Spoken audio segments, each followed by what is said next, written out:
हुजूर आए, कायनात मुस्कुराने लगी।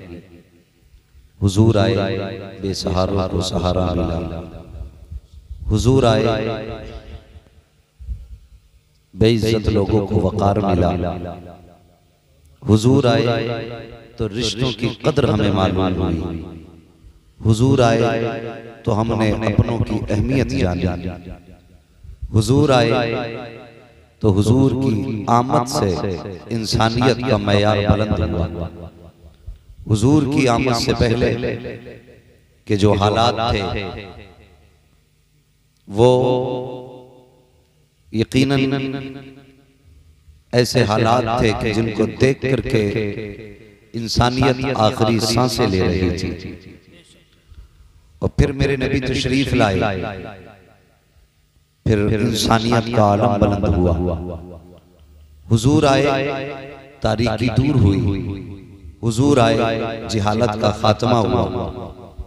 हुजूर सल्लल्लाहु तआला अलैहि वसल्लम आए तो वो पेशानियां जो हर जगह झुक रही थी उन्हें हर कदम की जिल्लत से उठा के एक माबूद की बारगाह में झुकाया। और हुजूर ने इंसानियत और पेशानियों को एक मकाम पे लाके रख के बताया, कायनात के लोगों, अल्लाह ने तुम्हारी पेशानियों को अपने लिए बनाया। उससे पहले के हालात इतने नाजुक तर थे कि इंसान दरख्तों को सजदा कर रहा था, इंसान पत्थरों को सजदा कर रहा था, इंसान चूंटियों को सजदा कर रहा था। हुजूर आए और आपने डूबे हुए सूरज को पलटाया। फरमाया, लोगों, तुम सूरज के लिए नहीं बल्कि सूरज को तुम्हारे लिए पैदा किया। हुजूर आए तो इंसानियत को वकार बख्शा गया। खुद सोचिए, जो इंसान चांद की चांदनी के आगे सजदा कर रहा था, मेरे हुजूर ने उस चांद के दो टुकड़े करके बताया, चांद तुम्हारे लिए है, तुम चांद के लिए नहीं बने। और वो इंसान जो किसी पर भरोसा नहीं करता था, वो इंसान जो अपने साए पर भरोसा नहीं करता था, हुजूर आए और हुजूर ने कहा, अल्लाह एक है। खुदा की कसम, इंसान के वजूद को वो एतमाद बख्शा मेरे मुस्तफा ने कि हुजूर के कहने पे सारी कायनात ने खुदा को मान लिया। फिर हर तरफ से यही आवाज आई, एक देखने वाले का कहा मान लिया है, बिन देखे तुझे हमने खुदा मान लिया। हुजूर आए तो इंसान ने खुदा को पहचाना। हुजूर ने आकर इंसानियत का मयार बुलंद किया। आज हैरत होती है, हमारे बीच आज भी यही झगड़े हैं, हुजूर का विलादत मनाया जाना है कि नहीं, उनकी आमद के जश्न मनने हैं कि नहीं। भाई, अगर कोई बंदा किसी बंदे को अगर मौत के मुंह से निकाल कर जिंदगी के दहाने पे लाके खड़ा कर दे तो उसकी नस्लें उसका एहसान मानती हैं, तो फिर उस नबी का एहसान नहीं मानना चाहिए जिसने जहन्नम से उठा करके हमें जन्नत के दरवाजे पे लाके खड़ा किया।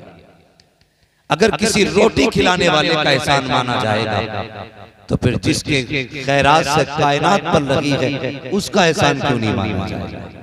सिर्फ मैं एक बात कहूं, कुछ दिन पहले अभी टीचर डे मनाया गया कि नहीं टीचर डे। टीचर डे में क्या हुआ, असातिज़ा को तलबा ने कलम दिए, गिफ्ट दिए, तरह तरह की चीजें अपने अपने असातिज़ा को बच्चों ने दी। और फिर उसमें काफी तबसरा भी चलता रहा, क्या टीचर डे मनाना चाहिए या नहीं। मैं सिर्फ इतना कहना चाहता हूं, अगर टीचर डे मना सकते हो तो फिर मनाने वालों से एक सवाल, क्यों मनाया जाता है। कहा कि इस दिन हम असातिज़ा का शुक्रिया अदा करते हैं, उन्हें तोहफे पेश किए जाते हैं, क्यों कि उन्होंने हमें इल्म दे करके हमारी जिंदगी को संवारा। तो मेरा सिर्फ इतना कहना है, अगर टीचर डे मनाना है तो शौक से मनाओ, लेकिन उससे पहले उस नबी का जन्मदिन मनाओ जिसने इक़रा कह करके कायनात को तालीम का सबक दिया। इसलिए सबसे पहले दिन मेरे मुस्तफा का मनाया जाना चाहिए। मदर डे भी मनाया जाता है, फादर डे भी मनाया जाता है। हैरत होती है, वो लोग जो नबी के जन्मदिन को नाजायज कहते हैं, वो मदर डे भी मनाते हैं, फादर डे भी मनाते हैं, फिर हुजूर का दिन क्यों नहीं मनाते। जबकि हुजूर की वो जात है जिसने आकर के ये सबक दिया था, अल जन्नतु तहता क़दामी उम्महातिकुम, जन्नत तुम्हारी माओं के कदमों के नीचे। जिसने माओं का एहतराम सिखाया उस नबी का जन्मदिन माँ से पहले मनाया जाना चाहिए। और हमें नहीं, पूरी कायनात के अंदर हुजूर की आमद का जश्न मनाना, पूरी कायनात के अंदर। और अल्लाह ने महबूब के लिए ऐसे घर का इंतखाब किया जो सारे घरानों में अफजल था, ऐसी माँ का इंतखाब किया जो सारी माओं में निराली थी, ऐसे बाप का इंतखाब किया जो बाप सारे बापों में जुदा था। खुदा की कसम, एक यूसुफ को मिस्र का यूसुफ कहा जाता है, एक यूसुफ को मक्के का यूसुफ कहा जाता है। अल्लाह अकबर, जिनको मक्के का यूसुफ कहा जाता है उनका नाम हजरत अब्दुल्ला, उनका नाम हजरत अब्दुल्ला है। इतने हसीन थे हजरत अब्दुल्ला कि लोग आपकी राहों में दीदार के लिए खड़े रहते थे। आज आदमी क्या क्या डिजाइन कराते हैं, दुकानों में जाने के बाद 8-8 घंटे मुंह की पट्टी बंदी रहती है, तब जाकर सूरत किसी को दिखाने के लायक होती है। कुर्बान जाओ हजरत अब्दुल्ला के चेहरे पर कि जिस गली से गुजरते थे लोग हसरत से देखा करते थे, हसरत से लोग देखा करते थे, औरतें पर्दे से झांका करती थी, ये कौन है, ये कौन हसीन जा रहा है। इतने हुस्न से नवाजा था मेरे रब ने हजरत अब्दुल्ला को। अब जब हजरत अब्दुल्ला का सैयद आमिना से निकाह हुआ, आमने सामने तशरीफ फरमाए, बहुत गौर से मेरी बात सुनिएगा। निकाह होकर के हजरत आमिना हजरत अब्दुल्ला के घर में आ गया। इधर हजरत आमिना बैठी हैं, इधर हजरत अब्दुल्ला बैठे हैं। अब दोनों के जुमले सुनिए। हजरत आमिना कहती हैं, अब्दुल्ला, अल्लाह का शुक्र है जिसने मुझे आप जैसा खूबसूरत और खूबसूरत शोहर अता किया। ये किसने कहा? हजरत आमिना ने, कि रब का शुक्र है जिसने मुझे आप जैसा खूबसूरत और खूबसूरत शोहर अता फरमाया। तो हजरत अब्दुल्ला क्या कहते हैं? हजरत अब्दुल्ला कहते हैं, नहीं आमिना, तुझसे ज्यादा नसीब वाला तो मैं हूँ, क्योंकि रब ने मुझे सबसे बेहतर खूबसूरत और खूबसूरत बीवी अता फरमाई। आज गौर करने की बात ये है, हर घर में तलाक हो रही है, लगभग आलम ये है कि झगड़े तो 100% घरों में है। किसी के कान पे उतर जाती है, किसी के कंधे से उतर जाती है, उतरती हर घर से। हालात देखिए कि अब जब आम मियां बीवी आमने सामने बैठते तो फिर तलाक से पहले नौबत नहीं आती। ऐसे झगड़े बढ़ जाते हैं कि बीवी अपने घर बैठ जाती है और शौहर अपने घर। फिर बीच के लोग समझौते के नाम पे कहते हैं चलो फिर फैसला ही कर लिया जाए। एक गुजारिश मेरी आपसे, खुदा के वास्ते, अगर आपकी बीवी के अंदर कोई कमी भी हो तो आप उसको नजरअंदाज कीजिए, कभी भी बराबरी मत करना। ये कभी मत कहिएगा कि तेरी औकात क्या है, तू कौन है, तेरी हैसियत क्या है। एक दूसरे की तारीफ करें, इससे घर चलते। हमारे घरों के हालात बिगड़ने लगे, उसकी वजह यह है कि इसके सबसे बड़े जिम्मेदार हैं सबसे पहले ये निकाह कराने वाले लोग, जो शादी के बीच में बिचौलिए कहलाते हैं। बिचौलिए इधर क्या बोलते हैं? बिचौलिए बोलते हैं। बिचौलिया जो 500 रुपए और एक जोड़े के खातिर किसी के भी घर में आग लगा देते हैं। ये रिश्ते कराना बड़ी अच्छी बात है, ये सवाब का काम है, लेकिन खुदारा इसमें झूठ ना बोले, झूठ बोल के किसी के घर को बर्बाद ना करे। होता क्या जब रिश्ते की बात आती है ना, तो लड़की वाले की तरफ पहले जाता है ये बिचौलिया, कहता अभी देख के आ रहा हूं, अभी लड़के के लिए ना मुंबई से 80,000 डाले अपने अब्बा के खाते में, 80,000 डाले अभी। और रिश्ता होते होते पता चलता है, जब इधर 80,000 की खबर है तो लड़की वाला भी कह देता है यार जब इतनी अच्छी कमाई है ना तो फिर ऐसा करो 5 लाख हमसे ले लो, 10 लाख में ये रिश्ता करा दो। इस तरह से फिर रिश्ते कराए जाते हैं। जब निकाह होकर वापस आता है तो पता चलता है कि इसकी कमाई 15,000 रुपए महीना। जब 15,000 रुपए महीना की बात होती है तो फिर झगड़े। लड़की वाले कहते तुमने झूठ बोला था कि तुम्हारा बेटा 80,000 कमा रहा है, तो कहते तूने भी तो झूठ बोला था 10 लाख देंगे, तूने भी तो 3 लाख दिए। फिर यहाँ से आपस में रिश्तों में इख्तिलाफात पैदा होते हैं, और जब ये इख्तिलाफात आगे बढ़ते हैं तो फिर ये इतने बढ़ जाया करते हैं कि नौबत तलाक पर आ जाया करती है। जिंदगी ऐसे न गुजारो कि घरों में झगड़े पैदा हो। अल्लाह ने तुम्हारे हिस्से में जिसको मुकर्रर किया है उसके साथ जिंदगी सुकून के साथ गुजारो। हजरत अब्दुल्लाह की जिंदगी देखो, सैयदा आमिना की जिंदगी देखो। कहती है आमिना, कहती है अब्दुल्लाह मैं बड़े नसीबों वाली हूँ, खुदा ने तेरे जैसा जवान मेरे मुकद्दर में लिखा है। हजरत अब्दुल्लाह कहते हैं आमिना मैं तुझसे ज्यादा नसीबों वाला हूँ, मुझे तेरे जैसी शरीक हयात रब ने अता की है। अल्लाह अकबर। अभी कुछ माह गुजरे थे कि जिंदगी हंसी खुशी गुजर रही थी, चंद माह गुजरे थे। एक दिन हजरत अब्दुल्लाह हजरत अब्दुल मुत्तलिब के पास आते हैं, कहते बाबा जान मैं भी परदेश जाना चाहता हूँ, मैं भी कुछ कमाना चाहता हूँ, आने वाला दौर ऐसा होगा मेरे घर में बच्चा होगा, उसकी भी ख्वाहिशें जरूरतें होंगी, इसलिए मैं परदेश जाना चाहता हूँ। जैसे इतनी बात हजरत अब्दुल्लाह ने कही है, वालिद ने कहा बेटे मेरी तरफ से तो इजाजत है, अपनी बीवी हजरत आमिना से इजाजत ले लो। जैसे हजरत अब्दुल्लाह सैयदा आमिना के पास आए हैं, कहते आमिना कहा जी का परदेश जाने की इजाजत दो, मैं कुछ कमाने जाना चाहता हूँ, मैं बिजनेस के लिए जा रहा हूँ, तिजारत के लिए जा रहा हूँ। हजरत आमिना ने इतना सुना आंख में आंसू आ गए, कहने लगे मेरे सरताज अभी जिंदगी के कितने लम्हे साथ गुजरे थे, अभी कितने दिन गुजरे हैं, अभी तो दिलों की हसरत मुकम्मल लगी हुई है। अब्दुल्लाह भी मैंने जी भर के देखा नहीं है, इतनी जल्दी जुदाई की बातें कर रहे हो।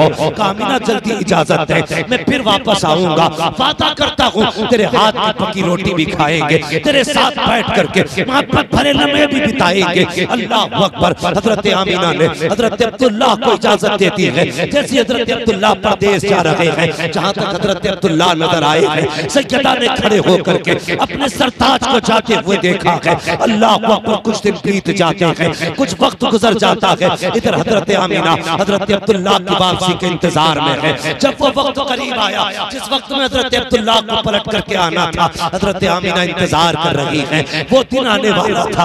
आप कहते हैं बाबा कहा जी का मेरे अब्दुल्लाह का पता नहीं चला है, चाहिए किसी से पूछो तो सही मेरे अब्दुल्लाह अभी तक आए क्यों नहीं है। हजरत अब्दुल्लाह के इंतजार में सैयदा आमिना क्या करती है, एक दिन घर में सफाई की है, खाने के इंतजाम में लग जाती है। हजरत अब्दुल मुत्तलिब ने कहा था ए बेटी आमिना बता तो सही ये क्या कर रही हो। कहा आज अब्दुल्लाह आ सकते हैं, मैं इसलिए घर की सफाई कर रही हूँ, मैं घर में इंतजाम कर रही हूँ।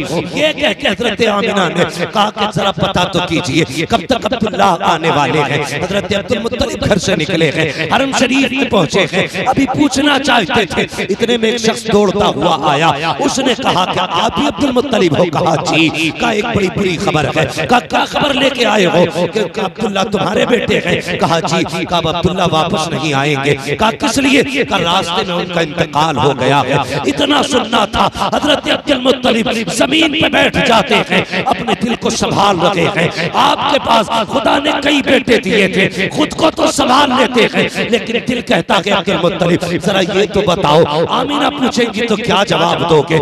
ये सोच करके आप जब कदम घर की तरफ बढ़ाते हैं, हर कदम उठता हुआ ऐसा लग रहा था जैसे कोई जमीन को फैला रहा हो, कदमों को किसी ने पकड़ लिया हो। अब घर की तरफ बढ़ रहे हैं, हिम्मत जवाब दे गई है, अपने दरवाजे पर आए हैं। जैसे आने की आहट महसूस हुई है, सैयदा आमिना दरवाजे पे आ जाती है। आने के बाद कहती है अब्बा बताओ तो सही मेरे अब्दुल्लाह का पता चला कि नहीं। अल्लाह अकबर। हजरत अब्दुल मुत्तलिब की सुर्ख आंखें देखी हैं, भीग जाती है हजरत अब्दुल मुत्तलिब की आंखें। कहती है ए आमिना ए बेटी अब किसी का इंतजार मत करना, जिस अब्दुल्लाह के इंतजार में तू शाम शाम जागती है, दिन भर राह तकती रहती है, अब वो अब्दुल्लाह नहीं आने वाला है। इतना सुनना था। सैयदा जमीन पे बैठ जाती है, अपने शिकम पे हाथ रखा है, कहती है मेरे परवरदिगार मेरे शिकम में जो बच्चा है अभी इसने बाप का चेहरा नहीं देखा, अभी इसने बाप को नहीं देखा, इसके दुनिया में आने से पहले बाप का साया ले लिया गया।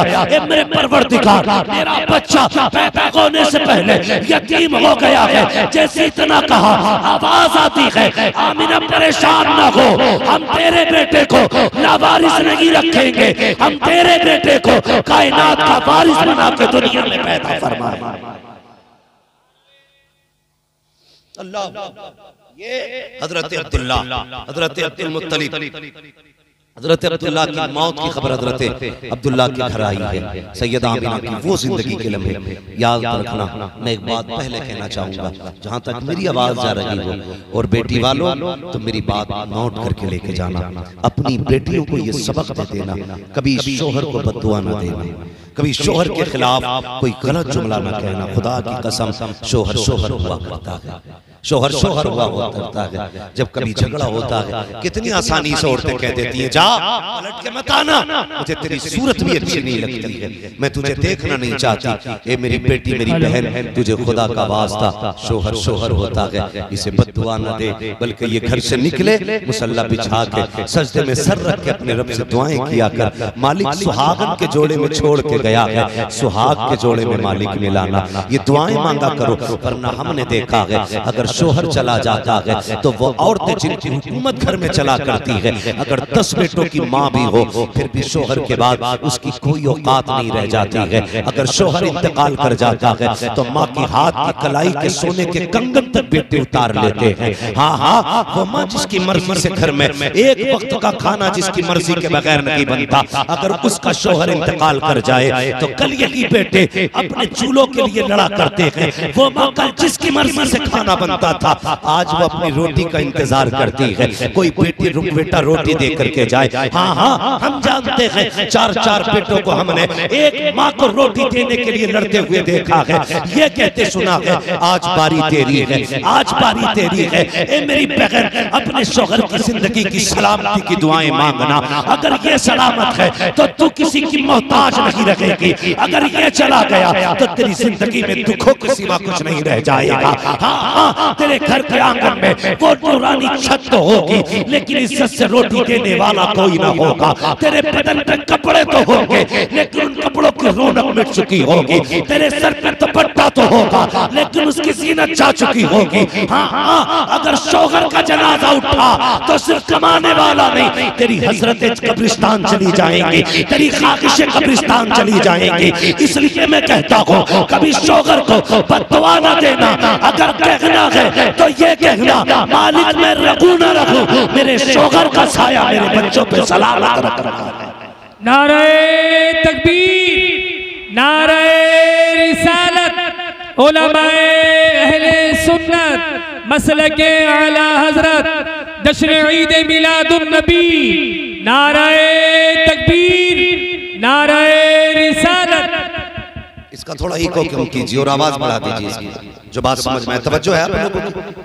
आज जरूरत है हम अपनी बेटियों को क्या समझाते हैं। हम अपनी बेटियों से ये कहते हैं डरना नहीं है, जो होगा देख लेंगे। ये जो रिपीट है ना, जो होगा देखा जाएगा, कौन क्या देख लेगा, कोई देख सकता है। बड़े बड़े नवाबों से बेटियां नहीं पली, तुम पालोगे। कई बार मां ये कह देती है डरना मत, 18 साल हम नहीं पाला है तुझे। 18 साल पालना आसान है, निकाह के बाद बेटी को घर पे रखना बड़ा मुश्किल काम है। ये चढ़ावे मत देना और बेटियों को समझा देना, तेरा शोहर ही तेरी दुनिया है और तेरा शोहर ही तेरी आखिरत है। क्या पता जिनके घरों से शोहर चले जाते हैं उनकी जिंदगी कैसी हो जाती है। हाँ, हम समाज के बीच रह रहे हैं, अगर शोहर इंतकाल कर जाए तो उस वक्त तक बच्चों को रोटी कोई नहीं देता जब तक उनसे नौकरों की तरह काम नहीं ले लिया जाता है। ये जालिम समाज है, सबकी बात नहीं करता, लेकिन हकीकत है। जाओ माशरे को जाके देखो, किस घर में लड़ाई नहीं। शोहर घर से निकलता है, बीवी किचन में खड़े खड़े कहती है जा तेरी सूरत देखनी गवारा नहीं, मर जाना किसी गाड़ी से दबके। तुझे शर्म आनी चाहिए। अगर ये सफेद कफन में लिपट के आया ना, कोई तुझे इज्जत से 2 रोटी देने वाला नसीब नहीं होगा। कोई इज्जत से 2 रोटी देने वाला नसीब नहीं होगा। तुझे क्या पता ये शौहर क्या है। हाँ, अगर पागल भी हो ना शौहर, तो औरत के लिए एक सायादार दरख्त होता है। दीवाना हो शौहर, फिर भी औरत के लिए एक पहाड़ होता है, एक दीवार है औरत के इज्जत के बीच में शौहर। और हम जा देखा जाएगा, उठा के पटक देंगे, जेल करा देंगे। अभी जेल में कुछ अहबाब ने बताया ऐसे ऐसे बूढ़े लोग मिले कि जिनसे कोई मिलाई करने तक जेल नहीं आया।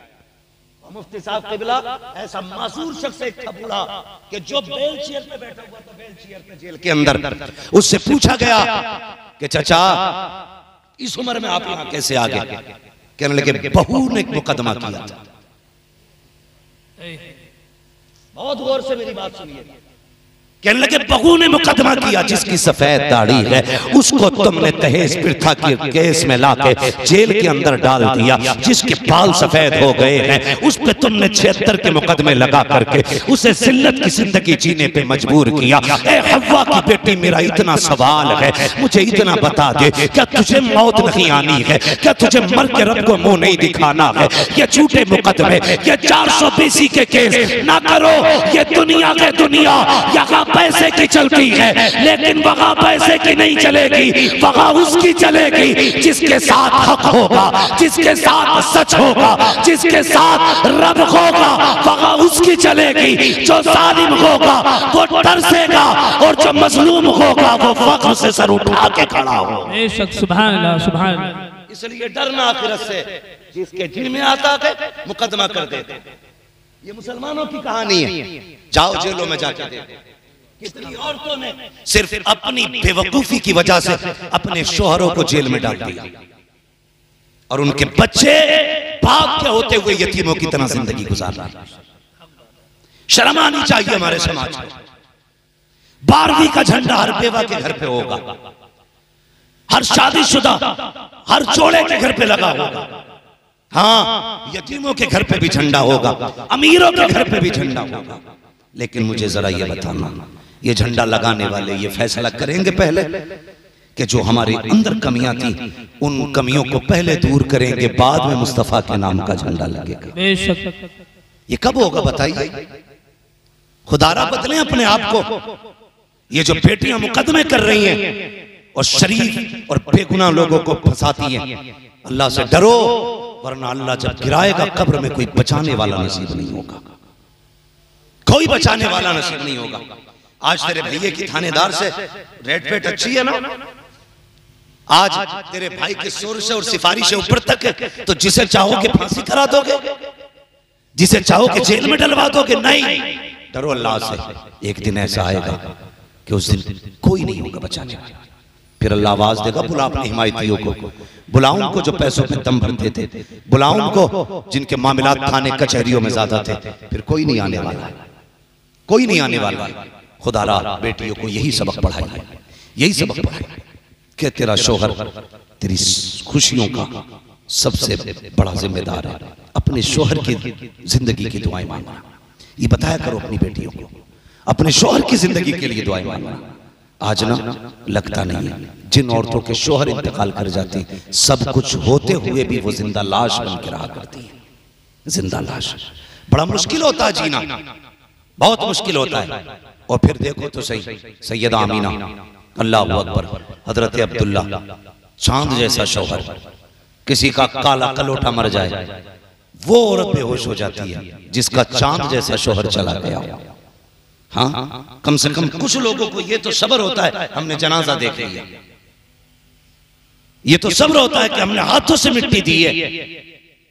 हमारे यहाँ पे अगर किसी का इंतकाल दुबई में हो जाता है तो हम 2 लाख रुपए लगा करके दुबई से जनाजा मंगवाते हैं, ताकि आखिरी बार अपने बच्चों का, अपने शौहर का, अपने बेटे का, अपने बाप का दीदार कर सके। हम लाखों रुपए लगा करके इसलिए जनाजे मंगवाते हैं, आखिरी बार देख सकें। लेकिन आमीना का मुकद्दर देखो, आमीना का तो नसीब ऐसा है आखिरी बार अपने शौहर का जनाजा तक न देख सके। कितनी मुश्किल जिंदगी थी। अल्लाह अकबर, ऐसे माहौल में सैयदा आमीना ने खुद को संभाला, संभाला। अल्लाह अकबर। हजरत आमीना सुबह भी रोती हैं, शाम भी रोती हैं। हजरत अब्दुल मुत्तलिब से रोना ना देखा गया। काबे में गए, गिलाफ पकड़ कर रोए, कहने लगे मालिक मेरे सहारे के लिए तो इतने बेटे दिए हैं, कम से कम आमीना को एक ऐसा बच्चा दे जो आमीना का सहारा बन जाए। आवाज आई, अब्दुल मुत्तलिब जा, अब परेशान ना हो, तू सिर्फ आमीना के सहारे की बात कर रहा है, हमने तो कायनात का सहारा आमीना की गोद में देने का फैसला। सुभान अल्लाह। हमने तो ये फैसला किया है आमीना को सारी कायनात का सहारा देंगे। अल्लाह अकबर। सैयदा आमीना के दिन गुजरते रहते। एक दिन ना हज़रत अब्दुल मुत्तलिब सुने वो लोग जब मिलाद को बिदअत कहते हैं। मिलाद है क्या? डांस है, तमाशा है। मिलाद मुस्तफ़ा के औसाफ, आक़ा करीम के सिफात व कमालात, हाँ उनके हुस्न की बातें, उनके जिस्म की बातें, उनके तज़किरे, यही मिलाद है। यही मिलाद है ना? बोलो, यही मिलाद है ना? हुजूर की बातों ही को तो मिलाद कहा जाता है। या यहां बैठ के गाली देता है? नहीं देता ना। तो मैं तो एक बात कहता हूं ना, आला हज़रत ने क्या गलत कहा? आप फरमाते हैं और तुम पर मेरे आका की इनायत न सही, नजदियों कलमा पढ़ाने का भी एहसान गया। और कुछ नहीं समझ रहे, कम से कम इतनी समझ लो हुजूर ने कलमा पढ़ाया है। इसी बहाने कर हुजूर की आमद की खुशियां मना लिया करो कि हुजूर ने दीन दिया क्या हमें, यही सोच कर जश्न मना लिया करो। हजरत अब्दुल मुत्तलिब काबे में तवाफ कर रहे हैं। तवाफ करते करते उसी बीच में ना किसी ने आके कहा अब्दुल मुत्तलिब बड़ी गैरत की बात है। कहा क्या? सरदारों मक्के के। कहा फिर? कहा कि सारे लोग आपसे डरते हैं, लेकिन एक बात बड़ी जुर्रत से हम कह रहे हैं आपसे। आपने फरमाया कहो ना क्या बात है? कहने लगे बात यह है कि वो जो तुम्हारे घर की बहू है ना आमीना, वो बेवा है। कहा जी। कहा अगर बेवा है तो फिर ये बताइए, अरब का दस्तूर तो ये है औरतें खुशबू नहीं लगाती हैं। कहा हाँ। कहा फिर तुम्हारे घर की बहू आमीना खुशबू क्यों लगाया करती है? इतना सुना हज़रत अब्दुल मुत्तलिब की गर्दन झुक गई। जानते हो बड़ा वकार था आपकी नजरों में, इतना वकार था कि अबरहा जैसा आंखों में आंखें डाल के बात करते हुए घबरा रहा था। ये जुर्रत थी आपके अंदर। मगर आपसे एक शख्स कहता कि आपके घर की बहू खुशबू लगा रही है, और दस्तूर यह कि अगर किसी का शौहर इंतकाल कर जाए 1 साल तक औरत को खुशबू नहीं लगानी है। अपने घर की बहू को नहीं संभाल सकते? इतना सुना गर्दन झुक गई। चेहरे पे ना हया की वजह से जर्दी आ गई। वो घर आ गए। आपकी बीवी का नाम भी, नबी की दादी का नाम भी फातिमा है। आपकी बीवी ने कहा मेरे सरताज खैर तो है? कहा कि आज लोगों ने ऐसी बात कह दी कि मेरी भी शर्म से गर्दन झुक गई। कहा क्या?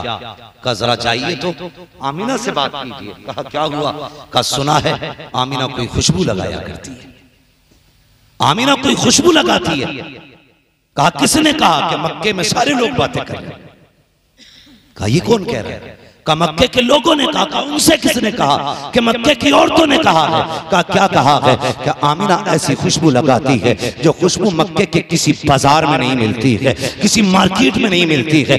ऐसी खुशबू आमीना लगाया करती है। आप कहते हैं नहीं मेरे सरताज, अल्लाह अकबर, आप आइए। कहते मैं नहीं जाऊंगा, खुद जाके बात करो। जैसे कि आप अंदर गई हैं, अल्लाह अकबर, हजरत आमीना ने देखा हमारी सास आ रही है, उठ के अदब से खड़ी हो जाती है। देखो तो सही, नबी की अम्मी है, सास को देखा अदब से उठ के खड़ी हो जाती है। आज की बेगैरत बहुएं ससुर को देख के नहीं खड़ी होती है, सर पे दुपट्टा तक नहीं रखती है, और ससुर भी इतने बेगैरत होते हैं, कहते हैं कि ये बहू नहीं, ये मेरी फ्रेंड लगती है, ये तो मेरी दोस्त है। गैरत आनी चाहिए। जो गया एक बेटी की तरफ से बाप के दिल में होती है, वही एक ससुर के दिल में बहू की मोहब्बत और उसकी हया होनी चाहिए। उसे सगेली न कहे, दोस्त न कहे, अगर कह सकता है तो अपनी बेटी कह के उसे आवाज दिया।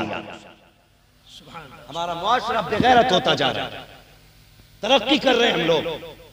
हाँ, बाप की चारपाई पे बहू बैठी है, शर्म आनी चाहिए। यह अदब के खिलाफ है। नबी की अम्मी अपनी जगह से उठ के खड़ी हो गई, ससुर नहीं सास आ रही, हया से सिमटी। कहती आमीना जी अम्मी। का बेटी तुम्हारे बाप बाहर से आए हैं और एक शिकायत है, सुना है तुम्हें अब्दुल्ला का सोग नहीं मना रही हो तुम। कहा क्यों? कहा मक्के की औरतें कह रही हैं कि आमीना खुशबू लगाया करती है। बस फिर क्या था? अल्लाह अकबर, आप रोई। आपने ना यूं करके एक मिट्टी, दीवार की मिट्टी छुटाई, हजरत आमीना के हाथ, फातिमा के हाथ पे रखी। कैसे सूंघिए? कहा क्या? कहा कल इस पे हाथ रखा था, आज तक दीवार से खुशबू आ रही है। सुभान अल्लाह, सुभान अल्लाह। आज तक दीवार से खुशबू आ रही है। उसके बाद दुपट्टा दिया, कहा ये क्या है? कहा इससे पसीना पोंछती हूँ। कहा इतनी खुशबू है कि बार बार धोने से भी खुशबू नहीं जा रही है, बार बार धोने से भी खुशबू नहीं जा रही है, इतनी परेशान हो गई। अल्लाह अकबर। उसके बाद जब आप गई हैं, आप कहती हैं कि जाइए आप चल के बात कीजिए, मेरी हिम्मत नहीं हो रही है बाकी का सवाल करने की। हजरत अब्दुल मुत्तलिब आए हैं। आमिना कहा जी अब्बा, का बेटी एक बात तो बता, क्या तुझे अब्दुल्ला की जुदाई का गम नहीं है? का बाबा है ना, मुझसे पूछो। जिसने चंद दिनों के बाद अपना शोहर खो दिया हो, जिसकी जिंदगी का हम सफर बिछड़ गया हो, चंद कदम चल के जिसने साथ छोड़ दिया हो, उसकी जुदाई का गम मुझसे ज्यादा किसको हो सकता है? अल्लाह अकबर। का बेटी अगर गम है तो फिर बताइए खुशबू क्यों लगा रही है, ये इत्र क्यों लगा रही है? अल्लाह अकबर। सैयदा आमीना ने कहा था अब्बा मैंने कोई खुशबू नहीं लगाई है, कोई इत्र नहीं लगाया है। अगर इत्र नहीं लगाया है तो फिर बताइए मक्के में तेरी खुशबू की बातें क्यों हो रही है? तब हजरत आमीना ने कहा था अब्बा जी एक राज की बात है, एक दर्द है जो छुपा रखा है। का कौन सा राज? अब्बा मैंने कोई खुशबू नहीं लगाई, इत्र नहीं लगाया है, बल्कि जब से आपके बेटे अब्दुल्ला की अमानत मेरे शिकम में आई है, मैं जिन गलियों से गुजरती हूँ वो गलियां भी खुशबू से महक जाया करती हैं। नारे तकबीर, नारे रिसालत, उलमाए अहले सुन्नत, जश्न ईद मिलादुन नबी।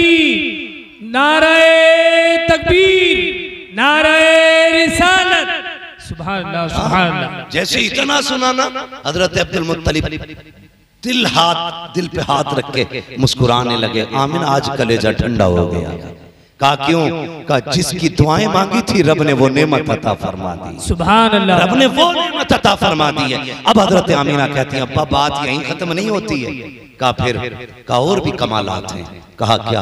कहा एक दिन मैं सो रही थी, सुने जो नबी के माँ बाप को माज़अल्लाह जहन्नमिया कहते हैं, वो कान खोल करके सुने। कहती है एक दिन मैं सो रही थी, अचानक ना मेरे माथे पे पसीना आया, मैंने देखा मेरी कमर के पीछे से ठंडी हवा के झोंके आने शुरू हुए। मैंने मुड़ के पीछे देखा ना तो हसीन शहजादियां थी जिनके हाथों में बड़े बड़े पंखे थे और हवा कर रही थी। मैंने कहा शहजादियों कौन हो तुम, कभी तुम्हें मक्के में नहीं देखा है? वो कहने लगी आमीना हम मक्के वाले नहीं, हम तो जन्नत वाले हैं। किस लिए आए हो? कहा तुम्हारे माथे पे पसीना आया।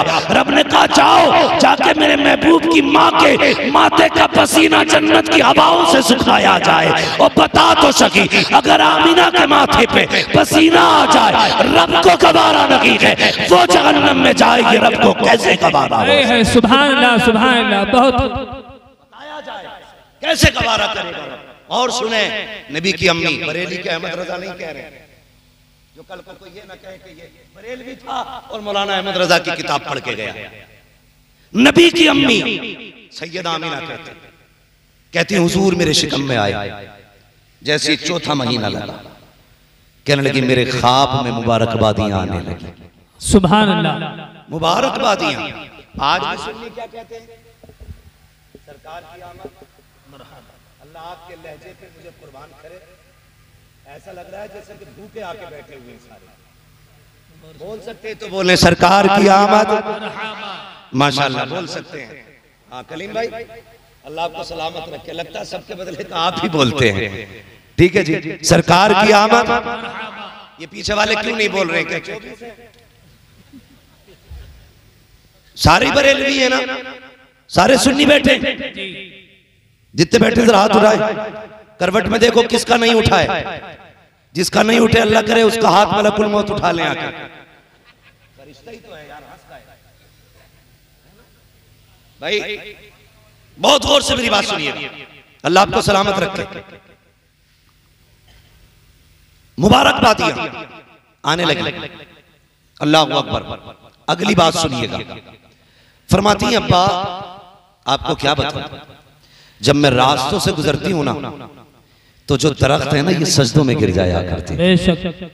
ये छोटी छोटी जो घास है ये भी बोलती है। हजरत अब्दुल मुत्तलिब देख रहे हैं घास बोलती है। बाबा घास नहीं, ये जो बड़े बड़े पत्थर से लेके छोटे छोटे कंकर तक है ना, ये भी मुझसे बात किया करते हैं। हजरत अब्दुल मुत्तलिब कहते हैं ये कब कहा का अब्बा जी सुनिएगा, जब आप हरम शरीफ में चले जाते हो हाजियों की खिदमत के लिए, कभी कभी तो पानी भी घर से ले जाते हो, घर में पानी नहीं रहता है तो माँ मुझे भेजती है, ले आमीना पानी लेकर के आ। अब्बा जी आप जानते हो मेरे शिकम में अब्दुल्ला की अमानत है, मैं पानी का बर्तन लेके जब चलती हूँ अब्बा मुझे ताज्जुब होता है कि दरख्त भी बोलते हैं, ये तख्त ये पत्थर ये कंकर भी बोला करते हैं। अब्बा जी जब मैं कुएं के किनारे जाती हूँ सारी औरतें मोहल्ले की इंतजार करती होती हैं, वो लो आमीना आ रही है, सब ठहर जाया करती है। अब्दुल मुत्तलिब कहते हैं बेटी क्यों? का वो इंतजार करती है कि जब मैं पहुंच जाती हूँ उनका काम आसान हो जाता है। वो कहते हैं आमीना जरा करीब तो आ। का किस लिए? का जरा किनारे पे खड़ी हो, जब तू आ जाती है हमारा काम आसान हो जाता है। का क्या होता है? का जब तू किनारे पे आके खड़ी होती है सारा पानी उठ करके किनारे पे आ जाता है, हमें रस्सी डालनी नहीं पड़ती है, हम बर्तन भर लेते हैं। काबा जी सारी औरतें बर्तन भर लेती है, उस वक्त तक पानी नीचे नहीं जाता जब तक मैं हट नहीं जाती हूँ, और जब तक खड़ी रहती हूँ पानी भी बोलता रहता है। का क्या कहता है? का पानी कहता है अस्सलातु वस्सलामु अलैका या उम्म रसूलिल्लाह, ए नबी की माँ तुझ पर भी सलाम हो और तेरे आने वाले बेटे मोहम्मद पर भी सलाम। है सुभान अल्लाह बेशक। अल्लाह अकबर। हजरत अब्दुल मुत्तलिब बहुत खुश है, काश अल्लाह ने हसरत पूरी कर दी, हसरत पूरी कर दी। वो वक्त भी गुजरा, वो साथ सईद भी आई, और क्या कहती हैं अब्बा जी, मैं गुजर के जा रही थी, पानी का बर्तन मेरे हाथ में था, मैंने जिस पत्थर पर पैर रखा वो मोम कितना मुलायम है। सुभान अल्लाह। मोम कितना का पत्थर हैरत का। उस दिन मैंने आंगन में से एक कंकर उठाया कि उसे फेंकूं, किसी के पैर में न चुभे। का जब मैंने हाथ लगाया ना तो पानी कितना हो गया। मैंने कहा ये क्या हुआ, ये क्या हुआ? पत्थर मोम बन गया, कंकर मोम बन गया। का मैंने इतना कहा था, उस कंकर ने बोलना शुरू कर दिया। उसने कहा आमीना ठहर, शहजादे को आ लेने दे, अभी छोटे मोम हुए के बड़े बड़े मोम हुए। सुभान अल्लाह। का वो भी बोलने लगा शहजादे को आने दे, बड़े बड़े मोम हो जाएंगे। अल्लाह अकबर। सैयदा आमीना फरमाती दिन गुजरते गए, कहते हैं लेकिन जैसे हर औरत को तकलीफ होती है मुझे कोई तकलीफ नहीं थी, मुझे कोई तकलीफ नहीं हुई। फिर वो वक्त भी करीब आया जिस रात मेरे बेटे की विलादत होनी है। तवज्जो है सारे लोगों की, विलादत होती। फरमाती मैं उस दिन तन्हा थी अपने घर में, मेरे घर में उस दिन चिराग में डालने के लिए तेल तक नहीं था। कहती है आज मुझे अब्दुल्ला की जुदाई का एहसास हुआ, ख्याल आया आज हो सकता है मेरे बच्चे की विलादत हो और घर में चिराग भी नहीं है। चिराग तो बड़ी बात है, कोई खातून नहीं जो मेरा साथ दे, मेरी हिम्मत बंधाए। ये सोच के आप रोई, कहने लगी काश अब्दुल्ला होते तो मक्के की कुछ औरतें मेरे पास होती, कौन जाए औरतों को बुलाने के लिए। अभी कहते मेरे दिल में ये ख्याल आया और मेरी आंख से आंसू टपक के अभी पलकों से जुदा नहीं हुआ था, मेरा पूरा घर रोशन हो जाता, पूरा घर रोशन हो गया। मैंने देखा मेरे घर में रोशनी अचानक, और मैंने देखा मेरे सरहाने कोई बड़ी हसीन और महजबी खातून खड़ी थी। मैंने कहा खातून तू कौन है? उसने कहा मैं जन्नती हूरों की सरदार हूँ। कहा किस लिए आई हो? कहा आमीना तेरी दाया बना के रब ने मुझे तेरे घर में भेजा है। कहा तेरी दाया बना के भेजा है।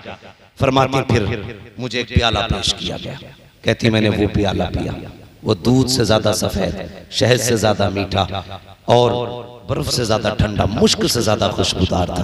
कहते घूट मारना था, मेरे सारे दुख दूर हो जाते हैं। और उसके बाद क्या कहते हैं, सुने बहुत गौर के साथ। ये कुमकुमिया पे एतराज करते हैं, एक लाइट पे लोगों को एतराज है, हैरत होती। वो कहते हैं कि मैं लेटी हुई थी, मैंने देखा ना आसमान के सितारे मेरे सहन के इतने करीब आ गए थे कि मैं डरने लगी थी कहीं ये मेरे घर में गिर ना जाए। इतने करीब थे, मुझे गिरने का डर था, गिरने का डर था।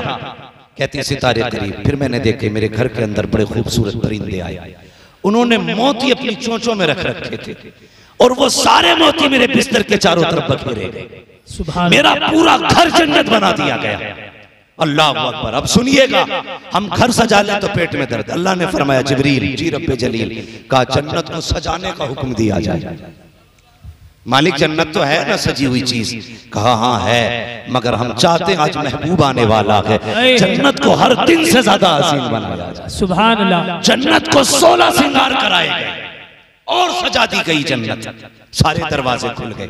रब ने फरमाया जिब्रील रब्बे जलील का अब हमारी हम्द का मिंबर लगाया जाए, अल्लाह की हम्द का मिंबर लगा। हजरत मीकाईल ने हम्द का खुतबा इरशाद फरमाया, और जब हजरत मीकाईल ने खुतबा इरशाद फरमाया, जन्नत की हर शय वजद में घूम रही थी, वजद में झूम रही थी हर शय। हजरत जिब्रील अमीन को रब ने हुक्म दिया, जिब्रील जी रब्बे जलील का मीकाईल इसराफील इजराइल चारों फरिश्ते चलो और अपने साथ एक एक लाख फरिश्ता लेकर के आमीना के दरवाजे पे पहुंचो। मालिक किस लिए का महबूब आने वाला है, उसकी आमद का प्रोटोकॉल होना चाहिए, वेलकम इस्तकबाल होना है। चलो सब एक साथ इकट्ठे होकर के अल्लाह अकबर, चारों फरिश्तों को हुक्म दिया जा रहा है। हजरत जिब्रील ने 1 लाख फरिश्ते लिए, मीकाईल इसराफील ने लिए, हजरत इजराइल रुक जाते हैं, ये फरिश्ते आने लगे, हजरत इजराइल रुक गए। रब ने फरमाया इजराइल तुम क्यों नहीं जाते हो? अर्ज करते हैं मालिक मेरी ड्यूटी बड़ी सख्त है, तेरा फैसला तो ये है जब मौत का वक्त आना है तो मौत अपने वक्त से न 1 मिनट पहले आ सकती है न 1 मिनट बाद में आ सकती है।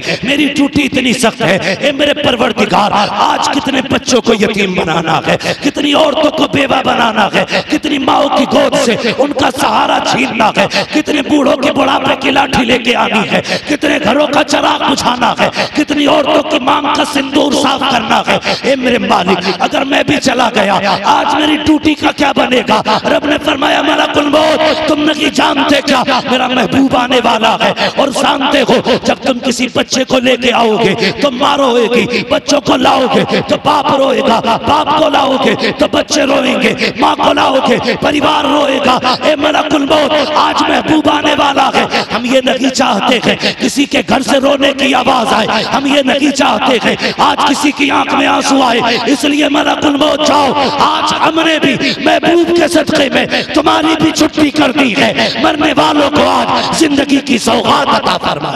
सुभान अल्लाह सुभान अल्लाह, बेशक बहुत खूब, बहुत आज मलकुल मौत की भी छुट्टी है, मरने वालों को जिंदगी दी जा रही है, मरने वालों को जिंदगी दी जा रही है। अल्लाह अकबर, सारे फरिश्ते आ गए हजरत आमीना की चौखट पे, हजरत आमीना की चौखट पे। अब बात लंबी होगी। हजरत आमीना फरमाती फखरज मिन्नी नूर, फिर वो साथ भी आई, मेरे बेटे की विलादत हुई। आपने क्या कहा? मेरे जिस्म से नूर निकला। आपने नूर का तज़किरा किया। आज लोग इस पे झगड़ रहे हैं कि हुजूर नूर है कि नहीं है। नबी की माँ जानती है नूर है, इस खड़ूस को नहीं पता है ना। बस मैं बात समेटने लगा हूं। हजरत आमीना कहती है फखरज मिन्नी नूर, मेरे जिस्म से नूर निकला, नूर निकला।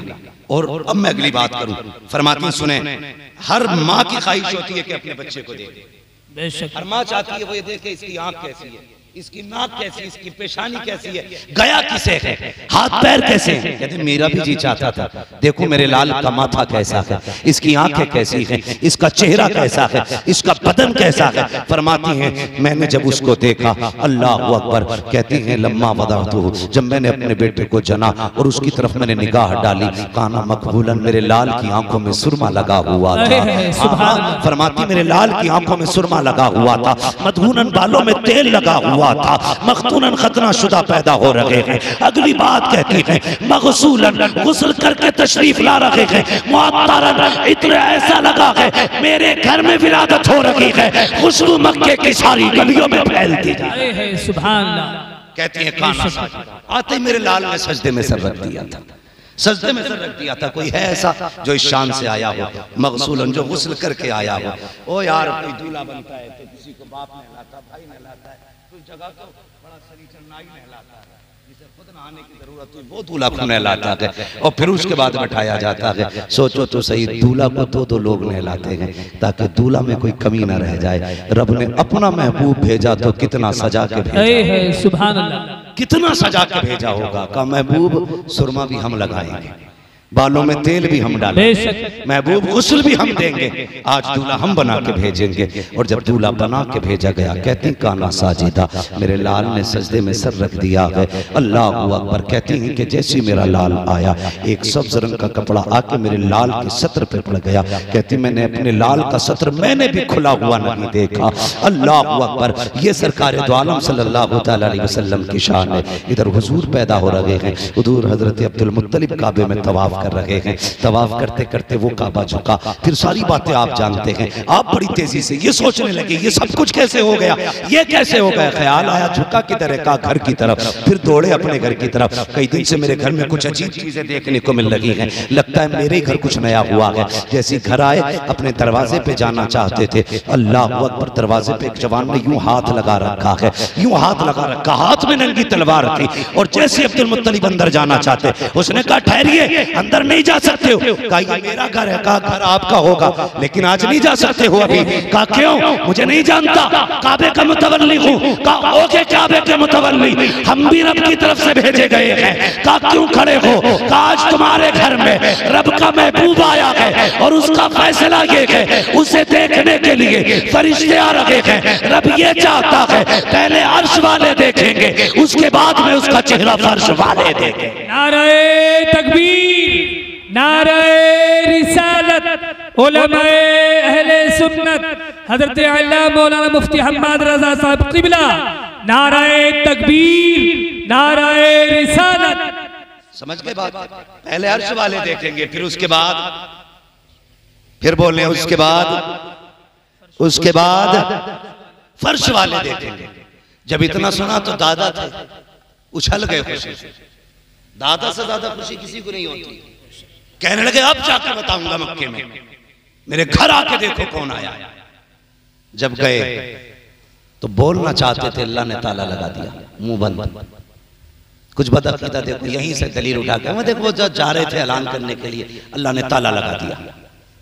मैंने कहा हाँ बेशक, मुंह बंद किया, बोलने की ताकत ले ली गई, नहीं बोल सके, मुंह बंद कर दिया गया। वजह यह नहीं थी कि मिलाद का तज़किरा था, वजह यह थी, मुफस्सिरीन फरमाते हैं इसलिए बना किया गया था कि ये महबूब का मिलाद है, काफिरों की गलियों में नहीं होगा, मोमिनों की गलियों में किया। सुभान अल्लाह। इसलिए बंद किया गया कि इनकी आमद के ऐलान काफिरों की गलियों में नहीं, ईमान वालों की गलियों में लगाए जाएंगे, इसलिए लगे थे। अल्लाह अकबर, खुदा की कसम। फिर रब ने महबूब, अपना लाडला महबूब, अपना प्यारा महबूब हमें दिया, यह एहसान किया और ऐलान किया वमा अरसलनाका इल्ला रहमतल लिल आलमीन। और लोगों, ए महबूब, हमने आपको सारे जहान के लिए रहमत बना करके भेजा। हाँ, हुजूर को सारे जहान के लिए रहमत बना करके भेजा गया। लोगों ये समझो, हुजूर आए हैं तो बहारें आई हैं। हाँ, वरना माँ की कोई इज्जत नहीं करता, बाप की कोई कदर नहीं करता, बहन बेटी क्या है इससे किसी को मतलब नहीं था। हुजूर आए तो बेटियां घरों में मुस्कुरा रही हैं, हुजूर आए हैं तो माओं को अल्लाह ने हमें वकार समझाया है, हुजूर आए हैं तो बाप की इज्जत का पता लगा है। हर वो शख्स अब मिलाद मनाएगा जिसको खुदा ने बाप की दौलत दी है, या माँ की दौलत दी है, या बहन जैसी नेमतें अता की हैं, या बेटी जैसी रहमतें अता की हैं। जिसको भी रब ने ये रिश्ते दिए हैं उस पे लाजिम है वो किसी का झंडा लगाए ना लगाए, अपने घर पे मदीने वाले का झंडा जरूर लगाए। सुभान अल्लाह। लगाएंगे इंशाअल्लाह, बोलो लगाएंगे इंशाअल्लाह। लेकिन मेहरबानी एक करनी, घर की सफाई से ज्यादा, गली की सफाई से ज्यादा हमें दिलों की सफाई करनी। किसी के दिल में बुग़्ज़ है, कीना है, हसद है, पहले इसको साफ करना है, पहले दिल साफ कीजिए। हम गलियां साफ करते हैं कि हुजूर आएंगे, ये सोच के दिल साफ करो कि हुजूर आएंगे। वो कहा था किसी ने, सुना कि आप हर आशिक के घर तशरीफ लाते हैं, मेरे घर में भी हो जाए चरागां या रसूल, मेरे घर में भी हो जाए चरागां, मेरे घर में भी हो जाए चरागां या रसूल, या रसूल अल्लाह। हाँ, अपने दिलों को साफ कीजिए। अगर किसी से हसद है तो उसके हसद का आप अपने दिल से मैल निकालिए। मस्जिद में जाएं, दिल साफ करके लेके जाएं। हैरत होती है, बंदा इत्र लगा लेता है कपड़ों पे और बड़े शानदार प्रेस व्रेस करके मस्जिद में जाता है, हाँ, मगर दिल का मैल नहीं निकाल पाता है। अल्लाह कहता है तेरे कपड़ों पे मिट्टी लगेगी तो चलेगा, लेकिन दिल का मैल नहीं चलना है। कपड़े भले मिट्टी वाले पहन के आ जा, लेकिन दिल साफ लेके आना है मेरी, बेशक दिल साफ लेकर के आना है। दिलों में जगह पैदा करें, अपने माशरे को एक बेहतर रुख दें, अपने माशरे को एक नई रविश दें, अपने माशरे को वो रास्ता दें जो मेरे मुस्तफ़ा ने उम्मत को दिखाया है। और डॉक्टर इकबाल ये सबक दे के गए कि मोहम्मद से वफा तूने तो हम तेरे हैं, ये जहां चीज है क्या लो हो, लो हो, लो हो, कलम तेरे हैं। इसलिए अल्लाह ताला हम सबको मुस्तफ़ा के इश्क की खैरात अता फरमाए और हर घर में अल्लाह रब्बुल इज्जत मुस्तफ़ा की विलादत का सदका अता फरमाए। बस जो हुए गलतियों को माफ फरमाए रब्बे कायनात। जिंदगी ने दिया साथ, फिर होगी मुलाकात, चमन रहा फूल खिलेंगे, जिंदगी रही फिर मिलेंगे, मुसाफिर हैं हम भी, मुसाफिर हो तुम भी, किसी मोड़ पर फिर मुलाकात होगी। फकीरान आए सदा कर चले, सदा खुश रहो ये दुआ कर चले। सारे लोग कलमा शरीफ पढ़ लीजिए, ला इलाहा, और जोर से ला इलाहा इल्लल्लाह मुहम्मदुर रसूलुल्लाह व मा अलैना इल्लल बलाग। अस्सलामु अलैकुम व रहमतुल्लाहि व बरकातुहू।